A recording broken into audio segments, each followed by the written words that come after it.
And joining me virtually here in Lagos to discuss the fallout from the Kenya election is Professor of International Relations and Strategic Studies, David Aworawo. Good to have you join us, Professor Aworawo.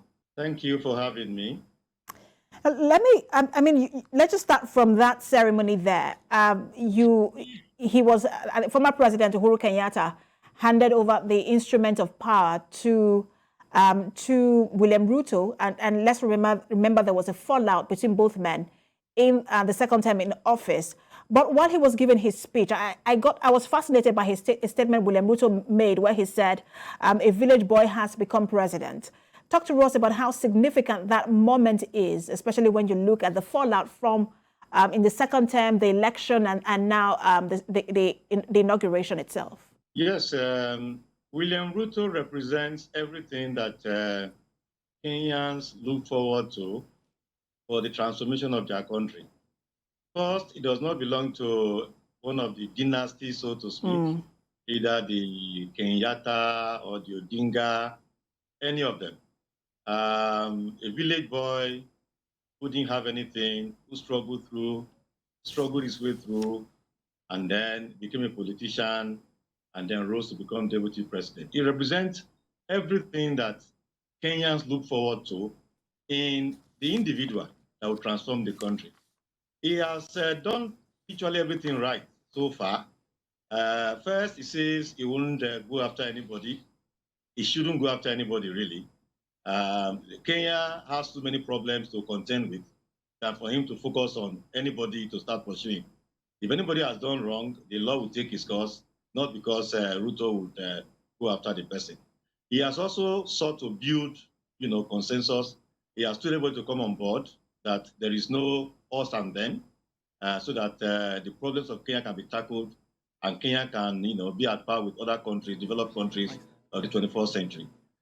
He seemed not to have any bitterness in his mind, even though, Uhuru Kenyatta, whose deputy he was, didn't support him. And even though Kenyatta didn't want to see him for a long time, when Kenyatta eventually decided to see him, you could see that he didn't exhibit any bitterness, in the way he has interacted so far. So William Ruto seems to represent everything that Kenyans look forward to in the man that will transform their country.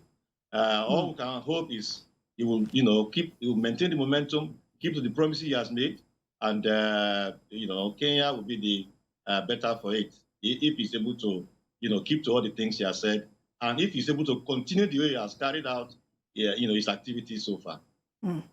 And you were right to mention the two political dynasties, the Odingas and the Kenyattas. And he seemed to have fallen out with both political dynasties. Kenyatta only congratulated him just a day before this inauguration. Odinga did not attend. He said he did not believe that the election was free and fair. But Ruto has said that he will extend an olive branch to his opponent, but he will not do a handshake, as we saw in 2018 between Odinga and Kenyatta. How likely is he to fare in terms of bringing in dissenting voices? That would be a big challenge, because especially for Odinga, Odinga seems to be, dissatisfied with the way the whole thing has gone so far.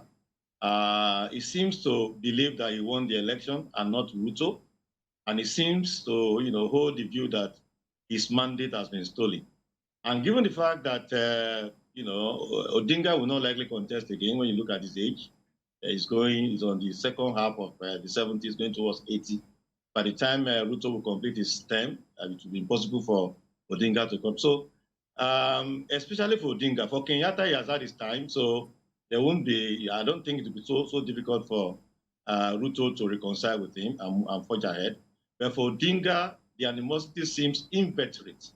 And he has a huge assignment on his hands to be able to bring Odinga on board. Especially when you look at the result, as you have just mentioned, just 2 points, difference, which means that Kenya is almost split into two halves. And he needs the other half to be able to do well. When a country does not have stability, when a country is, perpetually in conflict, development and progress, will take the back seat.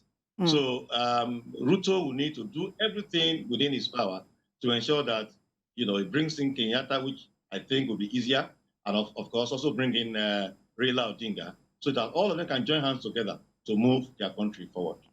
And in a situation where that doesn't happen, where the animosity towards him continues, because if you remember, it might just be a campaign statement, but Odinga did, not Odinga, Kenyatta did say that Ruto wasn't fit for office. And in a situation where that animosity continues, does that make it difficult for him to navigate the terrain, and that's Ruto, and manage the task ahead of him?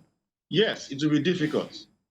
If he tries everything and the two political bigwigs remain, maintain their position and refuse to, work cooperatively with him, it will be difficult, but not impossible. There is a way we'll carry on. Try it. What he needs to do is to be inclusive. Beyond Raila Odinga and Uhuru Kenyatta, I mean, millions of other Kenyans in all the other ethnic groups, the Kikuyu, his own ethnic group, and all that. If what he needs to do is to set up a government that will be inclusive, and all his policies too must reflect inclusiveness. If it is not Raila Odinga, it's not Uhuru Kenyatta, but people from all the ethnic groups, people from all the different groups within the states, I mean the country, and he does not do anything to suggest that he is running the government of us and them. Even if these two, fail to come to work cooperative with him, you have the large majority of Kenyans, being part of his government and doing their part to ensure that Kenya develops. If that happens, the refusal of both of them to work with him cooperatively will not, pose a major obstacle to Ruto's ambition, to bring development to Kenya. And that is what we suggest Ruto does. He should be inclusive. He should bring everybody on board. He should ensure that nobody is left behind. The fiscally challenged, women, and not, the ethnic groups across. If he does that, even if the two don't work cooperatively with him, he will still be successful as Kenyan president. Interesting times ahead in Kenya, whether it's the enthusiasm and expectations of the people and the grievances of his opponent. We will continue to watch out how things play out. Thank you so much for talking to us, Professor of International Relations and Strategic Studies, David Aworawo. Thank you for having me.